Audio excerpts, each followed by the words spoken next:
So because of that, you have a lot of time change in sizes. Like if you had, for example, a kitchen or a hallway that was bigger, in order to be able to ensure aging in place that you can move around your apartment in all ages, some of the area, for example, what we noticed, either the kitchen room might be reduced a little bit, or you had less space, in some area of your apartment than you had.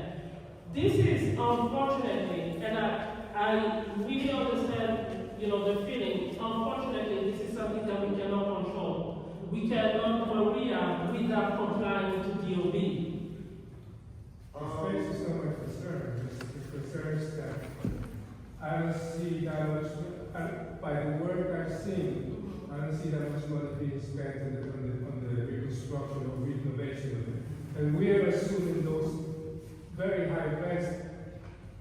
These people, just about everyone in these buildings, I should say everyone in this building is low rent or very tight with their income. I understand that. And the rent increasing 3 times.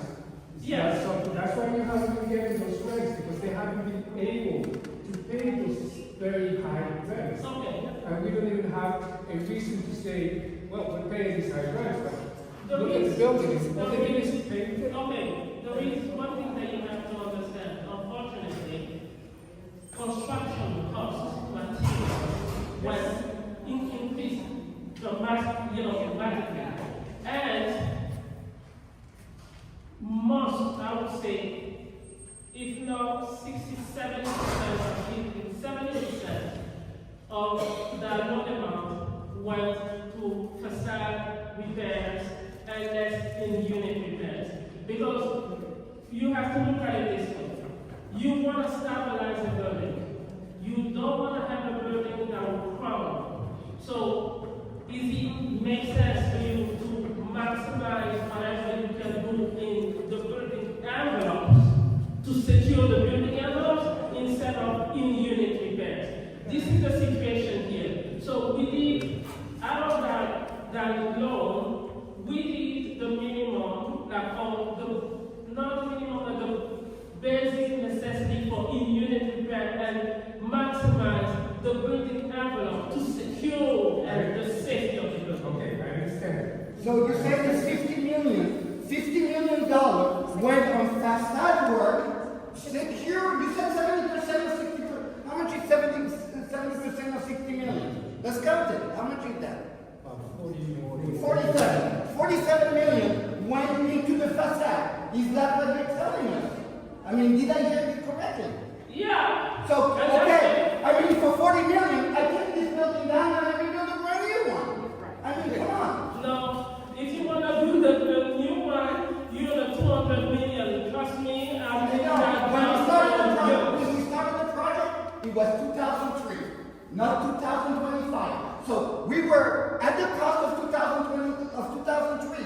So where did the money all this time go for 20 years that we been promised every 6 months? Let me respond. So, To you your don't know, point. but send me the No, numbers. to your point. You're talking about 2003. In 2003, the cost of construction was not the same in 2005. We agree. So, Where over those years, the 60 million is not a loan that you contracted on in 2003. So, let me hear about 533 East 14th. No, 533 East 14th Street. That's another new half building. And you took the time to move the money from our building to build 533 13. And so, give me the number. Send me the spreadsheet. Send me the spreadsheet. That's all I ask. And you get just me. We didn't do all the repairs in 1 year or 2 years. It's over 20 years. And every time, over 20 years, you had to go to HPD with a new level of pricing in the market. So it makes sense that your cost of construction costs are a little bit higher. 60 million, I understand, was an original, but the 60 million was the original, was to cover this building and the building next door, 2 buildings. Okay, Now you came up with 160 million for one building. Now, the renovations start in